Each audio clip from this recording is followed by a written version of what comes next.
structure, for example? Okay, so this is one of our short groins.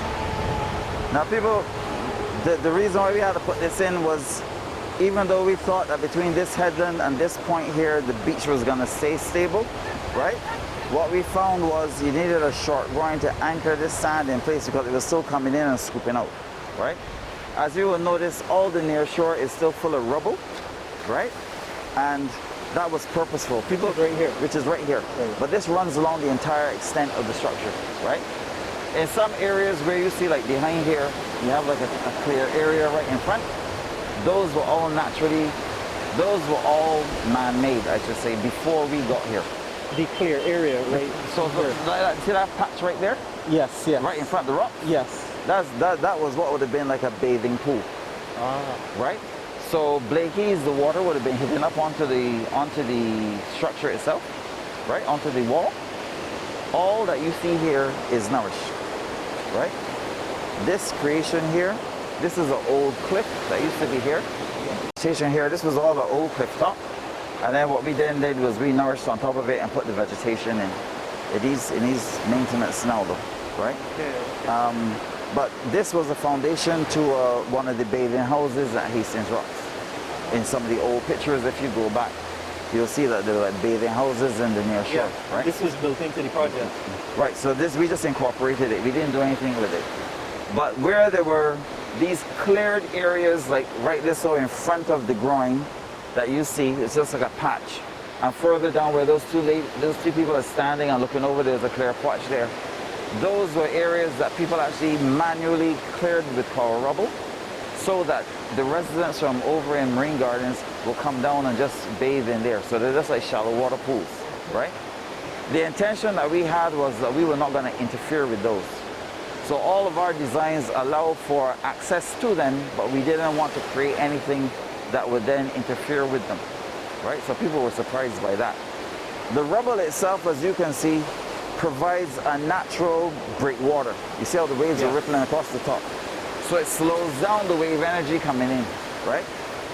If you remove the rubble, the waves break much closer to the shore and therefore they would erode the beach. So we had to leave the rubble in. That's why people always keep asking, why are you left in the rubble? All in here should be clear so people can bathe. And we told them no. You have to leave it because the function of what it does remains even here.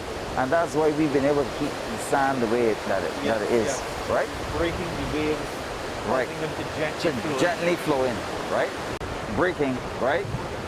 It still breaks and flows in, okay? So that was it. All in here we nourished and planted this vegetation. And as you can see, the steps vary in size. We lowered, as you can see here, this was the original height of the Hastings Rocks area. This height is the original height, right? And that would have extended all the way down over to the other side. But what we did was we lowered this section, right, to give it like an infinity edge so that as you were driving, when you looked out, you could literally see the sea as if the sea was breaking here. Like how you have like an infinity pool, and created a new window to the sea because all the fencing would have extended along here instead of blocking the view, and because it was high, so we cut it down and did that, right? We tried to also ensure that this is the first project in Barbados that was never hoarded up.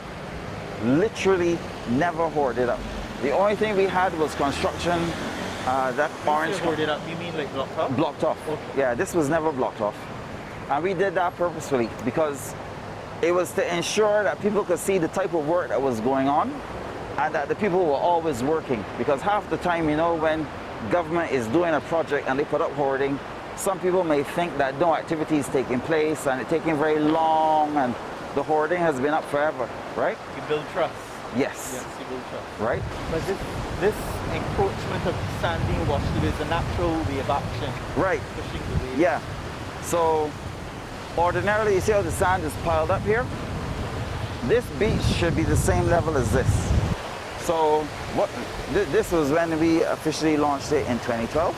That was when it was fully completed and Prime Minister Stewart opened it, right? And So Richard, This would be an example of a headland. yeah, this is a headland. Artificial headland here. Right.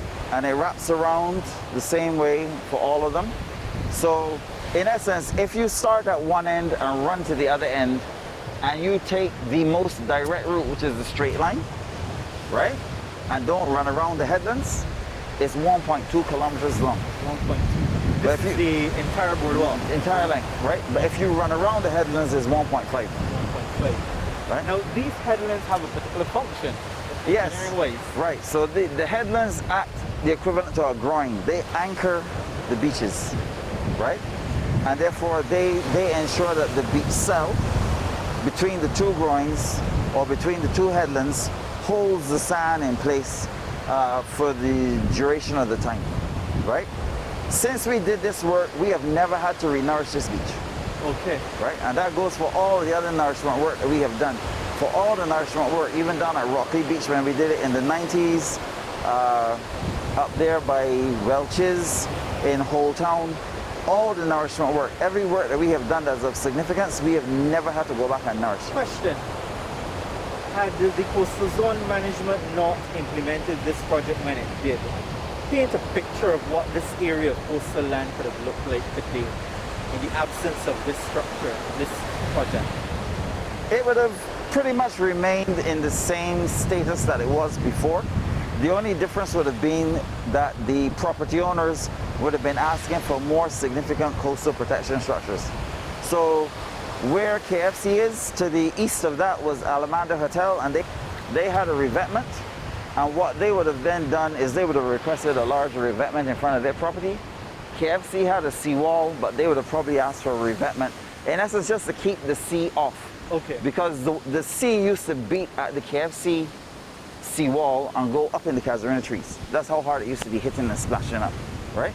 So what we've done now is, because we've created this opportunity, this means now that they don't have to worry about that, okay? The difficulty that we've had is that in places like this, right, people wanted to come right up onto the edge of the boardwalk, and we told them no.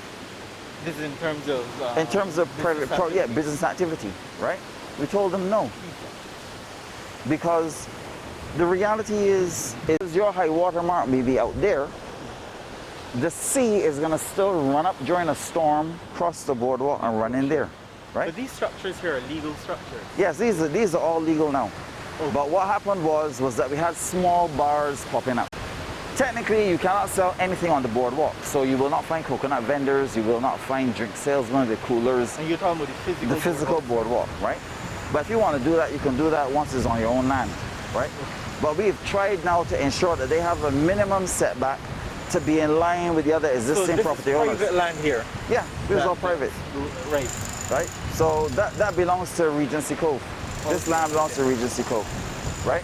But they're either renting or they have their own thing. I don't know what they did with it. But this is evidence that this is an outcome of this project. Yes. Because yes. had it not been for this recreational space, maybe that wouldn't have flourished. No, because this was just a car park with a seawall in front of it. So this is one of the positives that has come out from it, right? Okay. A lot of the houses themselves were the same way. What we did was that we offset the boardwalk from in front of a lot of these people's properties. So this place would have had a revetment in front of it, right?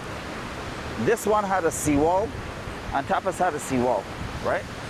But then we offset about a meter, and we then looked to try to ensure that we planted that with vegetation to establish where their property line was, right?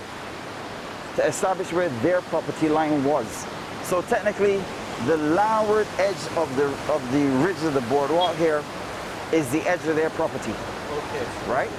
So they can't come over here and then claim this. Yes, right? The issue that we had here, especially with Tapas, this used to be Champers before Champers moved, right? And in 2004, Ivan came and brought debris into Champers and mashed up its floor and everything, right? Overtopped the wall and everything, right?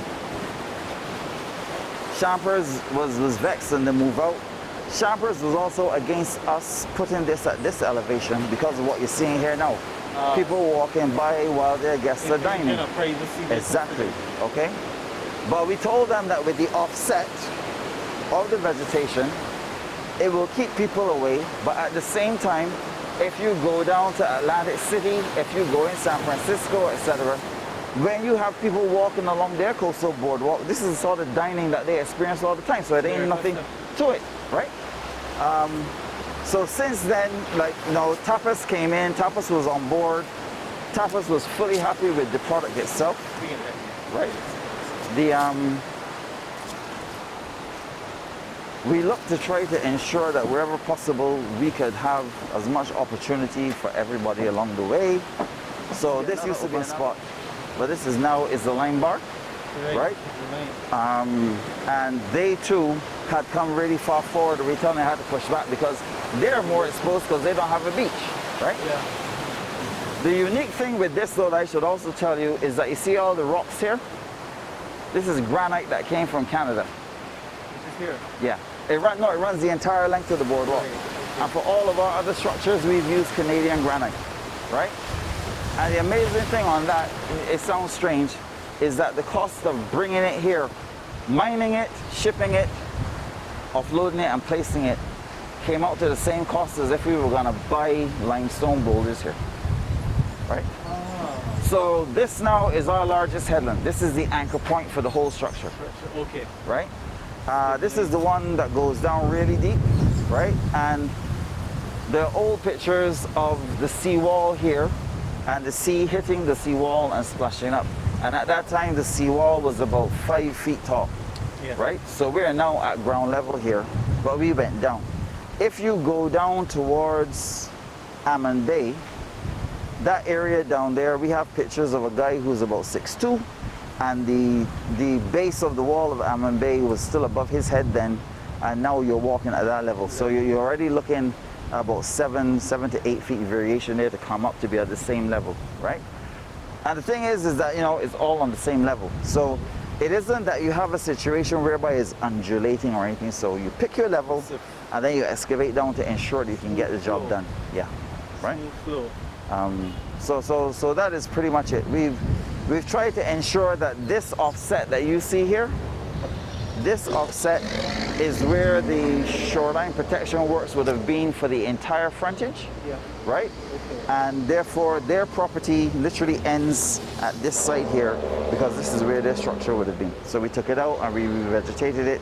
The French drain runs under here, and then you got the gravel stone out here, and the water filters and moves through along the way. So what was the cost of this entire project? About $9 million US. $9 million US. Yeah. But it is value much more than that. Yeah, it's value way more than that. We well over 100 and something million in terms of economic benefit and everything that goes with it. We had people that were staying at Alamander before it was closed, etc., that came back every year to see the progress of the project until it finished, because there were some that actually said they were going to do that, and they did it. And a lot of people generally, after it was finished, were very pleased with it in terms of the lack of disruption. A lot of people thought that, well, during the project, obviously, there's some level of disruption, right? But in the broader scheme of things, when they then balance it out in terms of what they got as the final product, they then realized that the disruption was negligible in comparison to the long-term benefit that they've now received. But this is an ideal example of how Barbados has built out its resilience against the impact of climate change. That is the erosion caused by So if one wants to see an example of what resilience looks like, this project is one such example. Right, it is. And as I said before, the stepped revetment goes all the way down behind the beach. So even if all the sand is lost, you still have protection on the front of the boardwalk in terms of a step revetment for real protection against storm wave activity. Sure. Thank you so much, Dr. Brewster. That's no problem. Okay, thank you again. Good.